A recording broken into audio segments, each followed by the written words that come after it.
Selanjutnya potongan keempat dari hadis adalah jawaban Nabi SAW, tunaikanlah hak yang menjadi kewajiban kalian.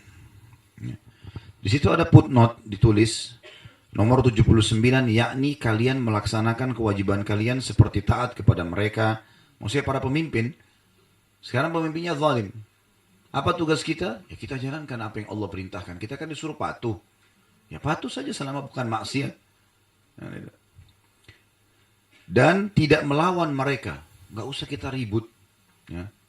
Kita coba berusaha menasihatin, meluruskan. Gitu. Saya katakan, kata penulis, hal ini dibatasi selama mereka tidak menampakkan kekufuran yang nyata. Sebagaimana yang ada dalam hadis Ubadah yang sahih. Ya. Maksudnya adalah, kalau pemimpin itu betul-betul sampai pada kekufuran, seperti misalnya menutup masjid. Nggak boleh ada sekolah Islam, nggak boleh ada masjid. Melarang umat Islam ibadah itu lain. Dia sudah menahan orang untuk ibadah kepada Allah SWT, itu hukumnya berbeda. Tapi kalau kita masih boleh sholat, kita masih bisa puasa, kita masih bisa sedekah, kita masih bisa majelis ilmu, udahlah, doakan supaya dapat hidayah. Ya. Dan jangan perbanyak musuh ya. Ini yang saya pernah jelaskan. Banyak orang subhanallah di Indonesia ini kayak jadi seperti kacang goreng saja ya. Membicarakan orang, pemimpin-pemimpin. Dicaci maki fisiknya, caci maki mukanya, caci maki apanya. Terus kalau kita tidak bisa ketemu dan tidak bisa minta maaf di dunia. Yakin nggak kalau kita ini akan ketemu di akhirat? Itu keyakinan seorang muslim loh. Ketemu. Pernah Urwah bin Zubair rahimahullah menemui seorang anak muda mencaci maki Hajjaj bin Yusuf. Hajjaj bin Yusuf ini pemimpin yang zalim waktu itu. Orang yang tidak sefaham dibunuh sama dia. Walaupun ulama, dia nggak pusing. Gitu kan? Maka anak muda ini caci maki terus kerjanya. Dicaci maki pemimpin itu, Hajjaj ini. Dia begini, dia begini, dia begini. Oleh Urwah bin Zubair dipegang tangannya. Kata Urwah, wahai saudaraku, jaga lisanmu. Ya. Sesungguhnya kamu ya, dan orang yang sedang kau bicarakan akan ketemu hari kiamat. Kamu dan orang yang kau bicarakan akan dipertemukan pada hari kiamat.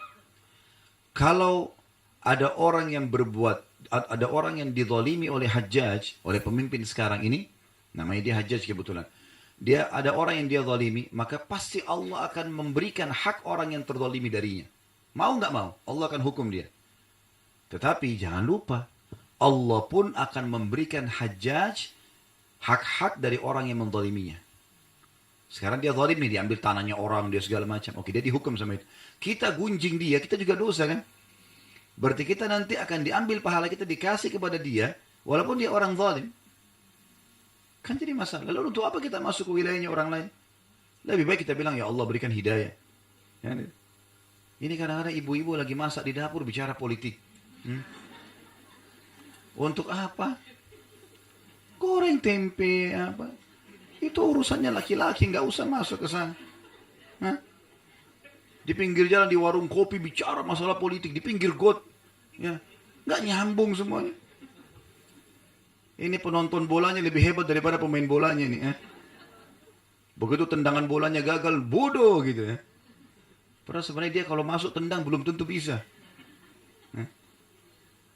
Sekarang ibu-ibu saya tanya, kalau seandainya rumah kita berantakan rumah ini, lalu kita mau bersihin.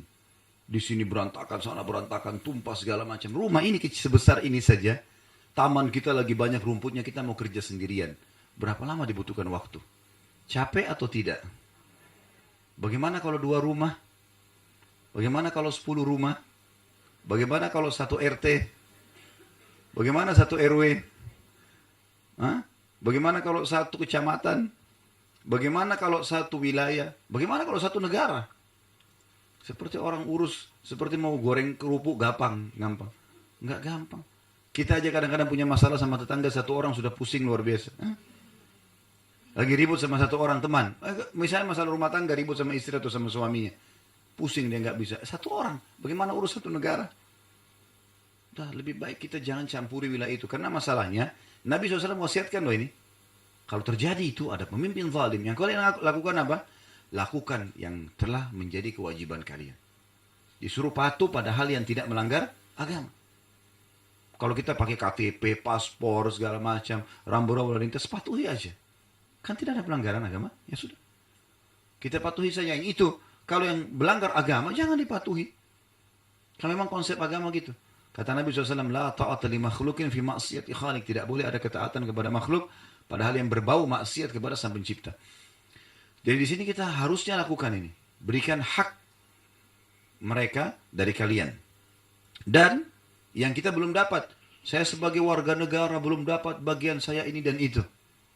Saya dizalimi, dikenain pajak, dikenain ini, dikenain itu. Apa kata Nabi SAW? Ini wasiat Nabi loh ya. Bukan perkataan saya. Apa kata Nabi? Dan mintalah kepada Allah apa yang menjadi hak kalian. Percuma minta sama mereka nggak dikasih kan? Udah minta sama Allah langsung. Sang Pencipta. Ya Allah, saya mau ngurus surat rumah saya ditipu nih. Ada orang buat sertifikat palsu. Kita sudah coba urus di pengadilan malah kita kalah. Ya Allah, saya kembalikan urusan ini kepadamu ya Allah. Bukan cuma bumi, alam semesta ini miliknya Sang Pencipta Allah, langit dan bumi. Keluhkan langsung kepada Sang Raja. Sampai pepatah bahasa Arab berbunyi, kalau engkau keluhkan kepada Raja dunia, maka engkau akan rugi. Karena paling tidak dia melihat dirimu apakah kamu punya kedudukan atau tidak sehingga bisa menambah kedudukan dia. Tapi kalau kau minta kepada Sang Pencipta Allah, maka tidak akan berpengaruh permintaanmu dan permohonanmu kepada kedudukan Sang Pencipta Allah. Allah akan berikan kamu kedudukan yang terbaik di dunia. Jadi nggak ada sesuatu yang rugi kalau kembali kepada Sang Pencipta Allah. Ini potongan wasiat Nabi Shallallahu Alaihi Wasallam, ya, potongan dari hadis kita yang keempat dan sekaligus hukumnya.